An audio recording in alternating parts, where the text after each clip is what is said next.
something different from what others in his high school were doing. Then a U.S. Marine Corps recruiter visited his high school.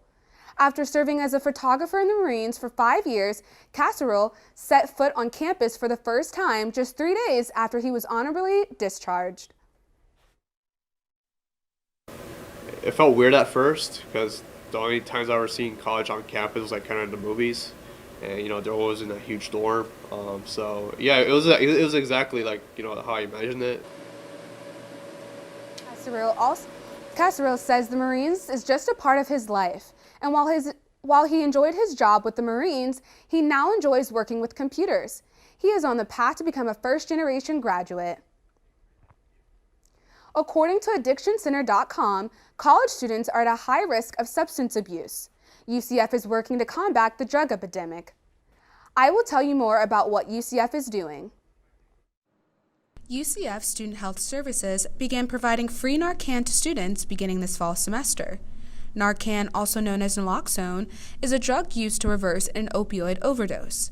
UCF's marketing specialist for student health services, Crystal Zavallo, says opioids like fentanyl can be found in a variety of drugs and can affect anyone. It's not just, someone got really wasted and doesn't remember the night and the next day doesn't feel good. They don't have a next day. Students can visit the Student Health Services, provide their student ID, fill out a form to obtain the Narcan. Megan Giddens is the Assistant Director at UCF's Substance Use Disorder Services Office.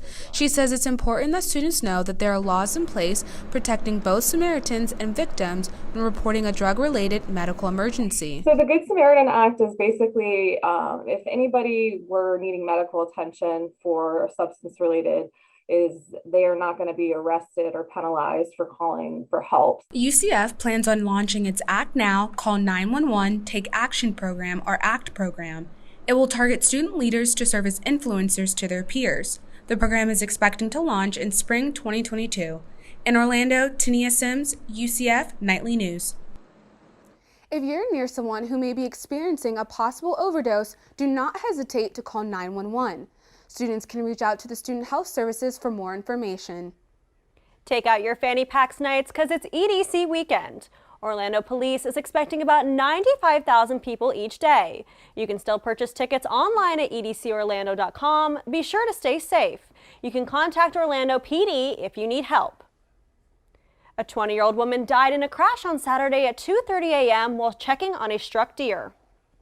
A Florida Highway Patrol press release says the woman died instantly after a car hit her on Gemini Boulevard, steps away from UCF's main campus. The press release says she stopped her car in the center travel lane and turned on her hazard lights when a 23-year-old woman traveling northbound on Alafaya Trail struck the woman. FHP says the crash is still under investigation. Nightly News will keep you updated as more information becomes available. Going to college may seem like a normal thing to do, but for some, it's making history. This week, UCF is celebrating accomplishments for first-generation students. First-gen students gathered at the Student Union to take pictures with Polaroid cameras. According to the UCF website, 24% of the student body are first-generation students. Kiera Lynn is a recent first-gen master's graduate. She now works at UCF helping other students like herself. I just want to speak to the importance of highlighting first-generation students on campus. The events that they have going on this week are super amazing, and as a first-generation student, I'm proud to say that I'm a UCF Knight, and I can't wait to see the rest of the amazing events this week. To get involved, visit their Instagram at ucf.firstgennights to learn more about upcoming events. UCF lit up the Charging Knight statue red in honor of Red Day. Taylor Swift has unlocked the vault with a re-recording of her acclaimed 2012 album, Red. The original album featured 16 tracks. The new upgraded version has 30 tracks. Swifties say the album is making them cry their hearts out. Hey Kendall, can you tell us what the weather will be like for the rest of the day? Well, Tania, we're looking at a great start to the weekend. After a morning filled with rain showers, the rest of the day is looking brighter. It's going to be sunny with some cloud coverage. We will have a high of 78 degrees. Humidity is at 81%. Winds are heading west to northwest at 4 miles per hour and gusts up to 6 miles per hour. There is no chance of rain tonight, so feel free to leave your umbrellas at home. If you're heading out for some weekend fun, you might want to bring a jacket because Florida fall is in full swing with chilly nights. Back to you, Tania and Kelly. When we come back, find out what the opera program is performing this weekend. Plus, learn more about a new bus encouraging kids to learn about science.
The UCF Opera program is ready to blow the house away with their Scenes performance this weekend.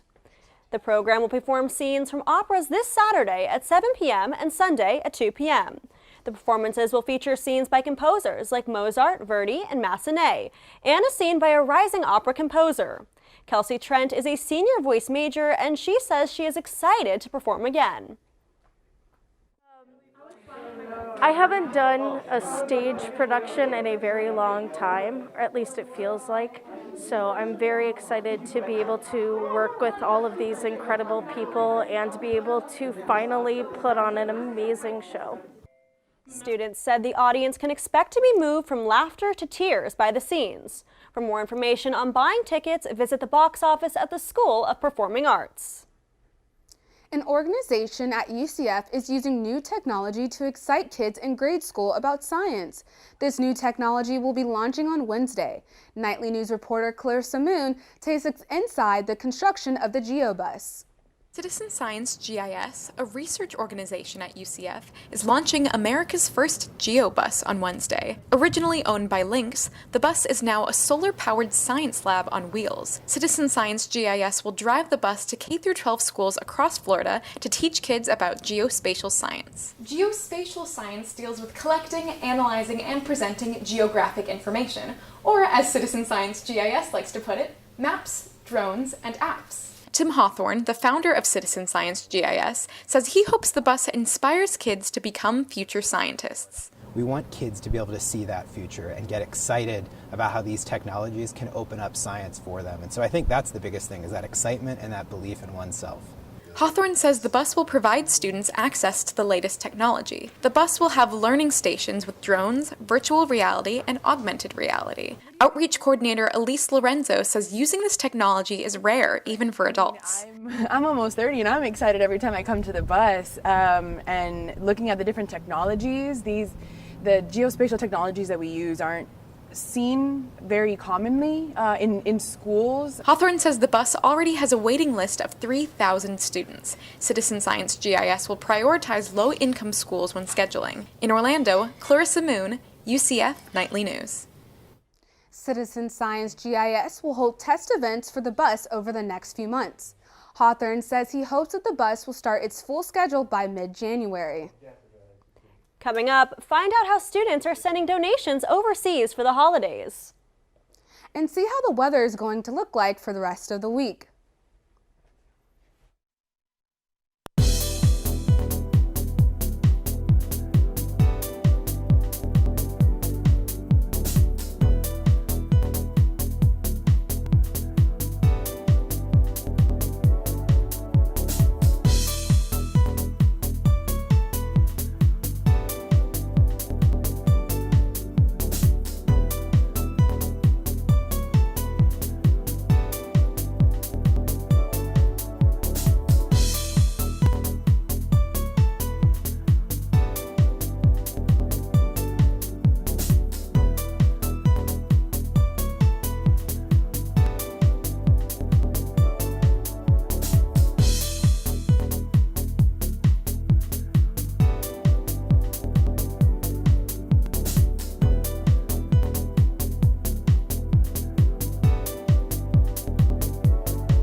As the holidays approach, the Venezuelan and Colombian Student Association came together to send goods to their countries. This is the first time they have collaborated for a project. Nightly News reporter Aidari Riera tells us how they plan to get the donations in before Christmas. Students walking into the student union can bring food, toys, and clothes. Benza and Colza are collecting as many items as they can to give to those in need in their home countries. The organization placed boxes for each category, and each one has its own flag, so it's easier for donors to identify where their donations are being sent to. Benza's secretary, Diego Badui, is the one taking the lead on this project. And in terms of sending it to our country, we are planning on working with couriers that can deliver them hopefully to the capital before the December 24th, so that people have them before Christmas. That's the idea. Since this is the first time that they're sending donations, the organization expects this to be quite small compared to the ones that they plan on doing in future semesters. Colza was inactive for almost a year, and it's making its comeback with this donation. Manuela Fonseca, Colza's member, has a foundation to help children in Colombia and said that inspired her to support this collaboration. And all the idea to help and to give the food, clothes, and toys two people to Colombia was basically based on that. Drop-off locations are at the Student Union and at the UCF Global Building. In Orlando, Aidari, Riera, UCF Knightly News. If you want to contribute to this cause, you still have time. Donations will be accepted until the end of next week at the drop-off locations. It's National Healthy Skin Month during the entirety of November. Dermatologists everywhere urge people to pay attention to their skin health. The American Academy of Dermatology says skincare looks different for everyone and all routines vary. Their website offers tips for achieving healthier hair, skin, and nails. They say to avoid products with an alcohol base because they can cause dryness and irritation. Nightly News will speak to a dermatologist to bring you more skincare tips next week. Hey Kendall, what's the weather looking like in Orlando for the rest of the week? Well, Tania, we're going to have a high of 78 in Orlando, high of 76 in Jacksonville, 77 degrees in Tallahassee, a high of 79 degrees in Tampa, and a high of 79 degrees in Miami. For our lows, we have 65 degrees in Orlando, 57 degrees in Jacksonville, 56 degrees in Tallahassee, 69 degrees in Tampa, and a low of 75 degrees in Miami. For our rain percent chance, we have 5% in Orlando, 20% in Jacksonville, a 0% chance of rain in Tallahassee, a 42% chance of rain in Tampa, and a 65% chance of rain in Miami, so bring along those umbrellas. For our 5-day forecast, we have a high of 78 degrees on Saturday, a low of 55 degrees on Saturday, and a 45% chance of rain. So for EDC, bring along those ponchos. On Sunday, we have a high of 70 degrees, a low of 52 degrees, and a 2% chance of rain. So if you're heading to that concert, you might want to bring your sunscreen. On Monday, we have a high of 70 degrees, a low of 52 degrees, and a 2% chance of rain. On Tuesday, we have a 74-degree high, a 56-degree low, and a 2% chance of rain. On Wednesday, we have a high of 77 degrees, a low of 61 degrees, and a 5% chance of rain. So for the week of school, you're looking at a beautiful fall week with chilly temperatures. Make sure to bring along those jackets. Don't get caught without one because it's a really chilly week for fall. Back to Tania and Kelly for the rest of the newscast. Coming up in sports, find out how the men's basketball team started off the season. Plus, find out how the football team will look to extend their win streak against SMU.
What's up, Knights fans? I'm Johan Blanco, and here's your UCF Sports Update.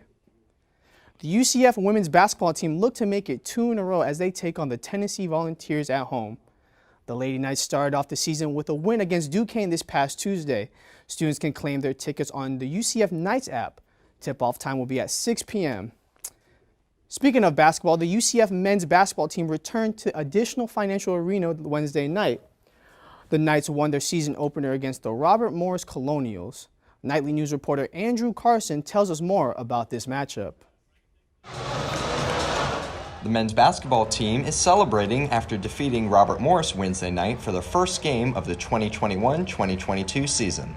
The Knights battled it out with the Colonials winning 69-59. Head coach Johnny Dawkins says he wants to see his team play a tough defense, something he's been building on going into this new season.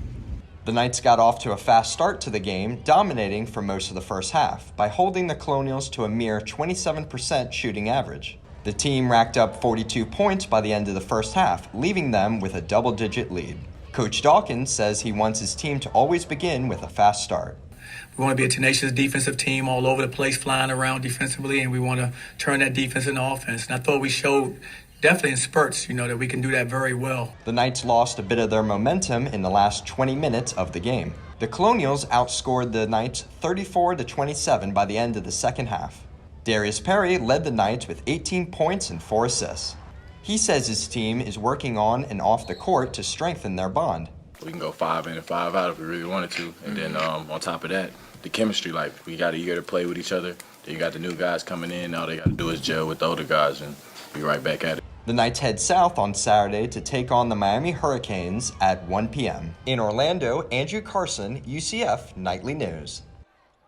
For more information on upcoming games for the 2021-22 season, visit the UCF Athletics website at ucfknights.com. The UCF men's soccer team prepared for their biggest game of the season as they take on Tulsa in the AAC championship game. The Knights defeated the Memphis Tigers in the semifinals 6-0 to advance to the finals. So you could say it was a pretty close game. To support our Knights, tune in this Sunday on ESPN Plus at 1 p.m. UCF looks to extend their winning streak in the Lone Star State against the SMU Mustangs. The Knights have won 3 straight following their loss to Cincinnati in early October. They have outscored their opponents 87-24 and have risen to 3rd in the AAC standings. UCF is facing the Mustangs in Dallas for the first time since the 2017 season, where they won a nail-biter 31-24. Head coach Gus Malzahn says he looks forward to the challenge playing on the road.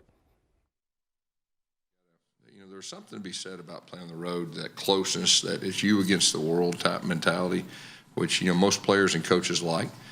And when you're playing a good team, you really look forward to the challenge. The Knights enter the game as a 7-point underdog. To support the team in their Texas takeover, tune into ESPN at noon to catch all the action. Guys, this is a really big moment in sports. Basketball starting, football still going on, and we're like the Golden State Warriors because we're catching all these dubs. Tania and Kelly, back to you guys.